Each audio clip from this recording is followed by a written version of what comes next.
દીપક sir, તમારી recommendation પણ ફરી એકવાર બતાવી દઈએ દર્શક મિત્રોને. સો મારી રેકમેન્ડેશન રહેશે અસ્ટ્રાલ લિમિટેડમાં. એ અરાઉન્ડ જુલાઈ 2024 થી એક ડાઉન ટ્રેન્ડમાં હતો અને પછી માર્ચ 2025 થી નીચેની સાઈડ કન્સોલિડેટ કરી રહ્યો હતો. અત્યારે એ કન્સોલિડેશન ઝોનનું બ્રેકઆઉટ કર્યું જ છે અને ગોલ્ડન ક્રોસઓવર જેને કંઈ આપણે 50 day EMA moving about 200 day EMA એ પરિસ્થિતિ છે. તો અત્યારે સ્ટોક ટ્રેડ થઈ રહ્યો છે 1637 પર 1637 પર.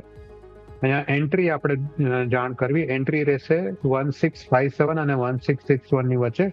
ઇન શોર્ટ 1655 ની ઉપર એન્ટ્રી રહેશે. સ્ટોપ લોસ રહેશે 1543. પહેલો ટાર્ગેટ 1 વુડ બી એટ 1830 1830 અને બીજો ટાર્ગેટ રહેશે 1980 1980.